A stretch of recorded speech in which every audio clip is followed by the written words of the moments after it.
Hello examiner family. So ഇപ്പോൾ നല്ലൊരു proud മൊമെൻറ്റിലാണ് ഞാനിവിടെ ഇരിക്കുന്നത്. നമ്മുടെ +1 അഗ്നി ബാച്ചിൽ പഠിച്ച് അത്രയും ഹാർഡ് വർക്ക് ചെയ്ത് പഠിച്ച് 518 മാർക്ക്, നമ്മുടെ +1-ൽ 520-ൽ 518 മാർക്ക് സ്കോർ ചെയ്തിട്ടുള്ള കായംകുളത്ത് നിന്ന് വന്ന കായംകുളത്തിൻ്റെ അഭിമാന താരമായിട്ട് വന്നിരിക്കുകയാണ് നമ്മുടെ സേറ. അപ്പോൾ സേറയ്ക്ക് ഇത്രയും മാർക്ക് കിട്ടാനുള്ള രഹസ്യമൊക്കെ നിങ്ങൾക്ക് അറിയാൻ താല്പര്യം ഉണ്ടായിരിക്കും. അപ്പോൾ നമുക്ക് ചോദിച്ചറിയാം.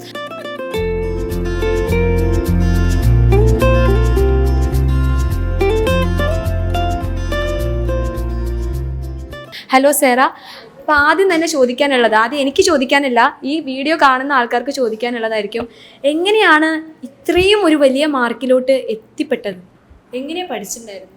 ഞാൻ എക്സാമിൻ്റെ ടൈമിൽ ഒരു ദിവസം 10 മണിക്കൂർ പഠിക്കുമായിരുന്നു.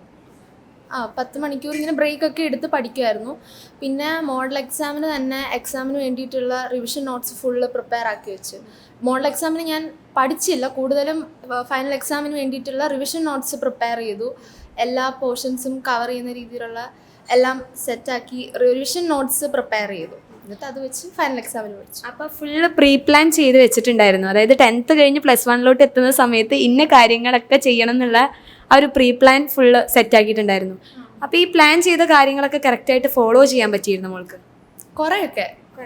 അതായത് ഇപ്പം എക്സാമിൻ്റെ ക്ലാസ് ഓരോ ദിവസവും ക്ലാസ് ആണല്ലോ, ചിലപ്പോൾ എല്ലാ ദിവസവും കൃത്യമായിട്ട് ക്ലാസ് കാണാൻ പറ്റിയെന്ന് വരത്തില്ല. പക്ഷെ എന്നാലും അത് പിന്നെ ഇരുന്ന് കണ്ട് എല്ലാം നോട്ട്സൊക്കെ എഴുതി ഒക്കെ ചെയ്തു.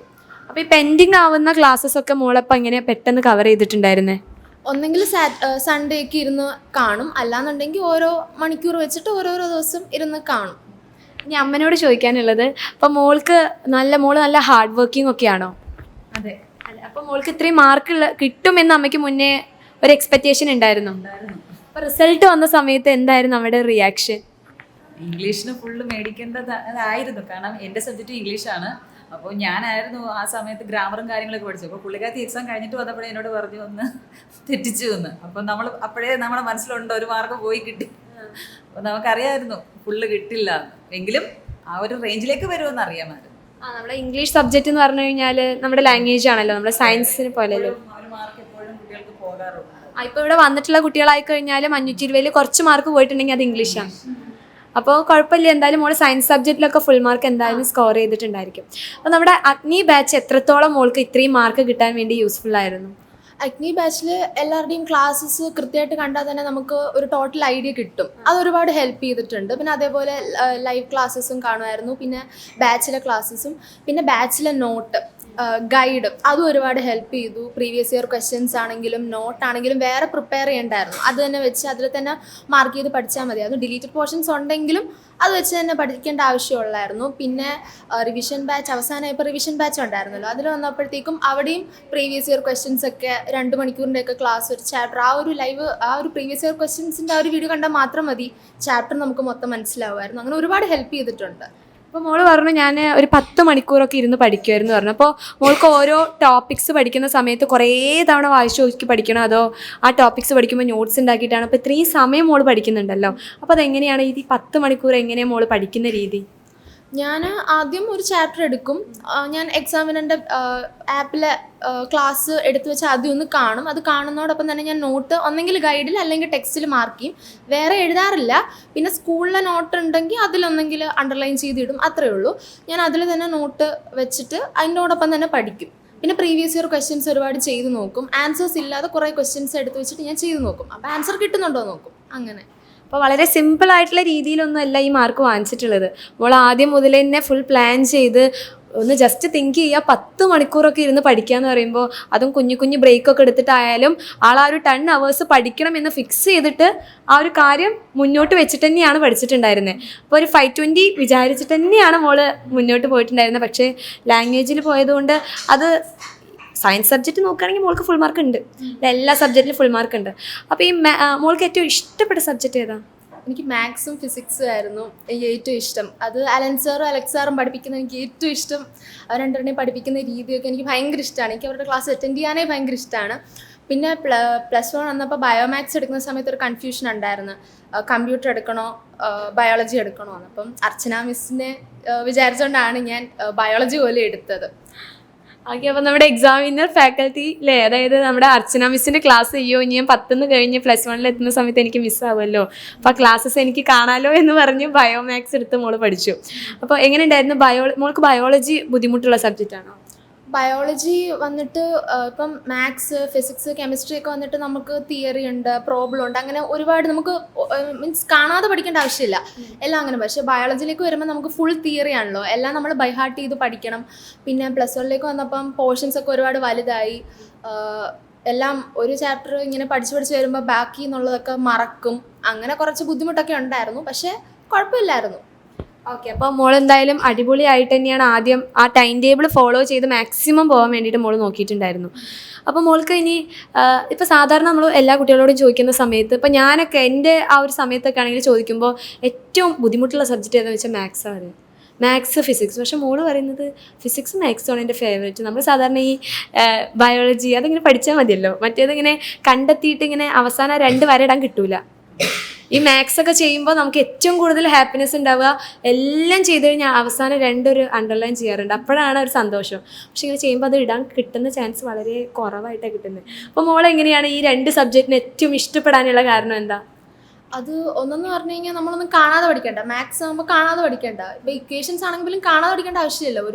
ഒരു ക്വസ്റ്റ്യൻ ഒരു 2-3 തവണ ചെയ്ത് പഠിക്കുമ്പോൾ തന്നെ നമുക്കത് മനസ്സിലാവും.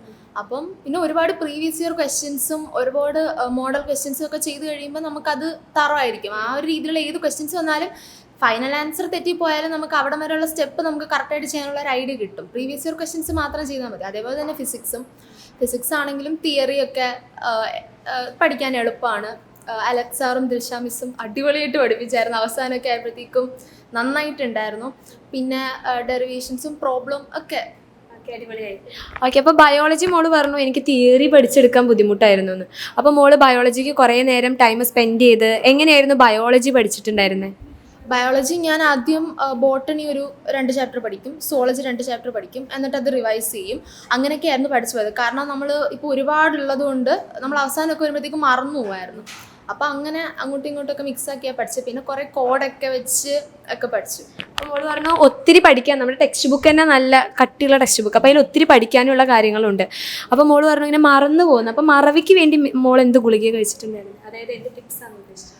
മറവിക്ക് വേണ്ടിയിട്ട് പ്രീവിയസ് ഇയർ ക്വസ്റ്റ്യൻസ് ഒരു തവണ ചെയ്യുക, അത് തന്നെ പിന്നെയും ഒരുപാട് ക്വസ്റ്റ്യൻ പേപ്പർ വർക്കൗട്ട് ചെയ്ത് വരുമ്പോഴത്തേക്കും ഒരുപാട് തവണ ക്വസ്റ്റ്യൻസ് റിപ്പീറ്റ് ഒക്കെ ആവുമല്ലോ. അപ്പം നമ്മളത് പിന്നെയും ഇങ്ങനെ ഓർത്തോർത്ത് വരുമ്പം മറക്കാതിരിക്കും. അപ്പോൾ നമ്മുടെ എപ്പോഴും ഒരു സക്സസ്സിൻ്റെ പിറകിൽ വേറെ കൈകൾ എന്ന് പറയുമ്പോൾ നമ്മളെപ്പോഴും നമ്മുടെ പാരൻസിനെ ആലോചിക്കുക. അപ്പോൾ മോൾക്ക് ഇപ്പോൾ 3 മാർക്ക് കിട്ടിയിട്ടുണ്ട്. അപ്പോൾ ഇതിൽ ഫാമിലി എത്രത്തോളം ഇൻക്ലൂഡ് ചെയ്തിട്ടുണ്ട് അല്ലെങ്കിൽ ഇൻവോൾവ് ചെയ്തിട്ടുണ്ട്? ഞാനിങ്ങനെ എപ്പോഴും ഇരുന്ന് പഠിക്കുന്ന സമയത്ത് അച്ഛനും അമ്മയൊക്കെ വന്നിട്ട് പഠിക്കും, പറയും നീ ഒന്ന് വന്ന് ഭക്ഷണം കഴിക്കുക, അല്ലെങ്കിൽ ഒന്ന് എണ്ണീറ്റ് വാന്നൊക്കെ പറയുമായിരുന്നു. എനിക്കൊന്ന് ബയോളജി എക്സാമിൻ്റെ തലേന്നായിരുന്നു. ഞാൻ വെളുപ്പിനെ എണ്ണീറ്റിരുന്നു, തൊട്ട് തലേ ദിവസം വെളുപ്പിനെ എണ്ണീറ്റിരുന്നു. ഞാൻ എണ്ണീറ്റതേ ഇല്ല ഇവിടുന്ന്, ഫുഡ് കഴിക്കാൻ മാത്രം എണ്ണീറ്റ്. വൈകുന്നേരം 5 മണി 6 മണിയൊക്കെ അപ്പം അച്ഛൻ വന്നിട്ട് പറഞ്ഞു നിങ്ങൾ എപ്പോഴും ഇരുന്ന് പഠിച്ചു കഴിഞ്ഞാൽ നിനക്ക് മടുക്കും, നീ എണ്ണീറ്റ് അങ്ങോട്ടും ഇങ്ങോട്ടൊക്കെ നടക്കാൻ പറഞ്ഞു. അത് സപ്പോർട്ടീവായിരുന്നു. അപ്പോൾ മോളിങ്ങനെ ഈ ഒരു എക്സാം ടൈമിൽ ഇത്രയും നേരം ഇരുന്ന് പഠിക്കുന്ന സമയത്ത് ആ ഒരു സമയത്ത് അമ്മയുടെ മനസ്സിലെന്താ വന്നിട്ടുണ്ടായിരുന്നു? പുള്ളിക്കാരത്തി എക്സാം എന്നല്ല, പുള്ളിക്കാരത്തിക്ക് അവളുടെ മാർക്ക് ഒരു വലിയ ഒരു വിഷയമാണ്. പുള്ളിക്കാരത്തിക്ക് ഒരു മാർക്ക് പോലും കുറയാൻ പുള്ളിക്കാരത്തി ആഗ്രഹിക്കുന്നില്ല. അതുകൊണ്ട് തന്നെ ഒത്തിരി ഡെഡിക്കേഷനാണ്. മറ്റുള്ളവർക്ക് കൂടുന്നതല്ല ടെൻഷൻ, പുള്ളിക്കാരത്തിക്ക് ഏറ്റവും ഹയസ്റ്റ് ആയിരിക്കണം സ്കോർ എപ്പോഴും. അപ്പോൾ ഞാൻ എപ്പോഴും പറയും മോൾ അതിനുവേണ്ടി അങ്ങനെ ഇതാകണ്ട, നമുക്ക് കിട്ടുന്നത് മതി. അങ്ങനെ പറ്റത്തില്ല. അത് 10th അങ്ങനെയായിരുന്നു. ഫുൾ A+ കിട്ടിയെന്ന് നമുക്ക് ഉറപ്പായിരുന്നു. പക്ഷേ പുള്ളിക്കാരത്തി ഒത്തിരി ടെൻഷനായിരുന്നു. ഇനി എങ്ങാനും എക്സാമിൻ്റെ തലേന്ന്, അതായത് റിസൾട്ട് വരുന്നതിൻ്റെ തലേന്ന് അമ്മേ ഞാൻ മലയാളത്തിന് അങ്ങനെ തോറ്റു പോകും. ഞാൻ ചോദിച്ചാൽ എന്താ ഇങ്ങനെ ചോദിക്കുന്നത്? എനിക്ക് എന്ന് വെച്ചാൽ പുള്ളിക്കാരത്തേക്ക് മലയാളം ഇത്തിരി പാടാണ്. അതുകൊണ്ടാണ് ഇപ്പം ഹിന്ദി എടുത്തത്. പക്ഷെ 10th വരെ നമുക്ക് മലയാളം എടുത്താലേ പറ്റുള്ളൂ. ഞാൻ അല്ലമ്മേ എനിക്ക് എന്തെങ്കിലും അങ്ങനെ തെറ്റിയിട്ടുണ്ടോ, എനിക്ക് പേടിയാവുന്നുണ്ട്. ഞാൻ പറഞ്ഞു ഒന്നുമില്ല, നീ ധൈര്യമായിട്ടിരിക്കും. റിസൾട്ട് വന്നപ്പോൾ എന്തുവാ ഫുൾ A+ ഉണ്ട്. പക്ഷേ പുള്ളിക്കാർക്ക് ഒത്തിരി ടെൻഷനാണ്. നമ്മൾ ആ ടെൻഷനിൽ നിന്ന് മാറാൻ വേണ്ടിയിട്ട് നമ്മളെപ്പോഴും അവളെ ഇത്തിരി ഒന്ന് പിറകോട്ട് വലിക്കാൻ നോക്കും. പക്ഷെ പുള്ളിക്കാരത്തി ഇങ്ങനെയല്ല, ഫ്രണ്ടിലോട്ട് തന്നെ പോയിക്കൊണ്ടിരിക്കും.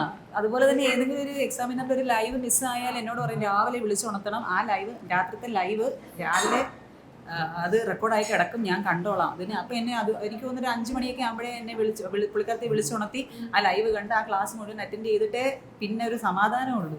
അപ്പോൾ ആളൊരു കാര്യം വിചാരിച്ചു കഴിഞ്ഞാൽ നല്ല ഡെഡിക്കേറ്റഡ് ആയിട്ട് ചെയ്യും. അപ്പോൾ എനിക്ക് തോന്നുന്നു അമ്മ കുറച്ചും കൂടി ഫോർവേഡ് തിങ്കിങ്, അതായത് കിട്ടിയില്ലെങ്കിൽ പോട്ടെ നെക്സ്റ്റ് ടൈം നോക്കാം. അപ്പോൾ ഈ ഒരു ക്യാരക്ടർ ആരുടെ അടുത്തുനിന്ന് കിട്ടിയതായിരിക്കാനാ ചാൻസ്? അച്ഛൻ്റെതായിരിക്കും. അച്ഛൻ കുറച്ചും കൂടി ഡെഡിക്കേറ്റഡ് ആയിട്ട് എല്ലാ കാര്യങ്ങളും. ഓക്കെ, അപ്പോൾ മോളിപ്പോൾ കുറേ 10 വന്നിട്ടുള്ള കുറേ കുട്ടികളുണ്ടായിരിക്കും. അപ്പോൾ കുറേ കുട്ടികൾക്ക് എപ്പോഴും നമ്മൾ കുട്ടികൾ ആദ്യം ചോദിക്കുന്ന സയൻസ് ബുദ്ധിമുട്ടാണോ മിസ്സേ, ഞാൻ ഒരു ആവറേജ് സ്റ്റുഡൻ്റ് ആണ്, എനിക്ക് പഠിക്കാൻ പറ്റുമോ? അപ്പോൾ മോൾക്ക് അങ്ങനെയുള്ള കുട്ടികളോട് എന്താ പറയാനുള്ളത്? സയൻസ് നമ്മൾ കുറച്ച് ടൈം സ്പെൻഡ് ചെയ്യണം. ഇപ്പം വേറെ സ്ട്രീമിലും അതേപോലെ സ്പെൻഡ് ചെയ്യണം. പക്ഷേ സയൻസിലും നമ്മൾ കൂടുതൽ ടൈം സ്പെൻഡ് ചെയ്യേണ്ടി വരും. കാരണം ഇപ്പോൾ 10th നിന്ന് വരുമ്പോൾ ഇപ്പോൾ ഫിസിക്സ് എടുക്കുകയാണെങ്കിൽ ഇപ്പോൾ 10th നമ്മൾ പഠിച്ചിട്ടില്ലാത്ത ഒരുപാട് കാര്യങ്ങളോട് പഠിക്കാനുണ്ട്. ഇപ്പോൾ ഒരു എക്സാം എടുക്കുകയാണെങ്കിൽ ഡെറിവേഷൻ ആദ്യമൊക്കെ വരുമ്പം അത് ഭയങ്കര ബുദ്ധിമുട്ടായിരിക്കും. പക്ഷേ പിന്നെ അങ്ങോട്ട് വരുമ്പോൾ അത് മാത്രമേ അറിയുന്നുണ്ടാവുള്ളൂ. അപ്പോൾ അതൊക്കെ നമ്മൾ ഒരുപാട് ടൈം എടുത്ത് നന്നായിട്ട് ബൈ ഹാർട്ട് ചെയ്ത് പഠിക്കണം. എല്ലാ സബ്ജക്റ്റും 10th പഠിച്ചതിൻ്റെ ഡബിൾ ഉണ്ട് ഇവിടെ. അപ്പം നമ്മൾ 10th പഠിച്ച ആ ഒരു അത്രയും സമയം മാത്രം പഠിച്ചാൽ മതി എന്ന് വിചാരിക്കരുത്. അങ്ങനെ വിചാരിച്ചു കഴിഞ്ഞാൽ ഉറപ്പായിട്ട് നമ്മുടെ മാർക്ക് കുറയും. പക്ഷെ നമ്മൾ 10th എടുത്ത എഫേർട്ടിനേക്കാളും കുറച്ചും കൂടെ എഫേർട്ട് നമ്മളിവിടെ എടുക്കണം. അതെടുക്കാൻ ഓക്കെ ആണെന്നുണ്ടെങ്കിൽ ഡെഫിനറ്റ്ലി ആവറേജ് സ്റ്റുഡൻ്റ് ആണെങ്കിലും നല്ല മാർക്ക് കിട്ടും. അതേപോലെ ഒരു ടൈം ടേബിളൊക്കെ വെച്ച് പഠിക്കുക. ആൻഡ് ഇപ്പം എക്സാമിനറിൻ്റെ ബാച്ചിലാണെങ്കിലും ടൈം ടേബിളൊക്കെ വെച്ചിട്ട് ക്ലാസ്സസ് ഉണ്ട്, അത് കൃത്യമായിട്ട് ഫോളോ ചെയ്യുക. നോട്ട്സ് ഇപ്പം എക്സാമിനറിൻ്റെ ഗൈഡുണ്ട്, അതൊക്കെ കൃത്യമായിട്ട് അതിലുള്ള നോട്ട്സ് മാർക്ക് ചെയ്ത് പഠിക്കുക.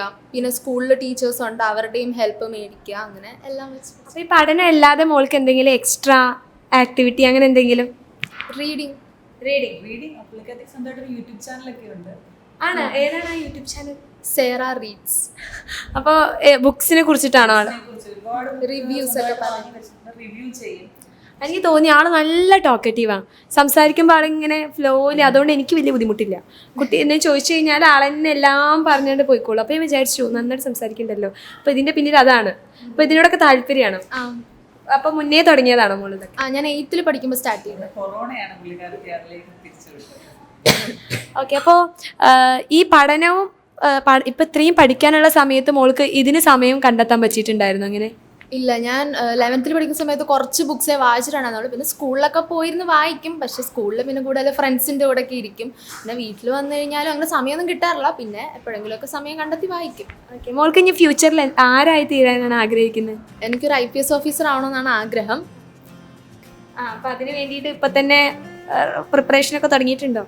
ഇല്ല, അങ്ങനെയൊന്നും സ്റ്റാർട്ട് ചെയ്തില്ല. എന്തായാലും അങ്ങോട്ട് എത്താൻ വേണ്ടി എന്തായാലും മോൾ അത്രയും ഡെഡിക്കേറ്റഡ് ആണ് എന്ന് പറഞ്ഞ സ്ഥിതിക്ക് മോൾക്ക് തോന്നുന്നു അതിന് വേണ്ടിയിട്ട് തന്നെ നന്നായിട്ട് ഹാർഡ് വർക്ക് ചെയ്യും. അപ്പോൾ ഇതേപോലെ തന്നെ അടിപൊളിയായിട്ട് പഠിക്കുക. +2 1200 1200 മാർക്കും വാങ്ങിച്ച് നെക്സ്റ്റ് ഇൻ്റർവ്യൂവിൽ മോൾ ഇങ്ങോട്ട് വരിക. അന്ന് അച്ഛനെ എല്ലാവരും കൂട്ടിയിട്ട് വരിക. So all the best, congrats.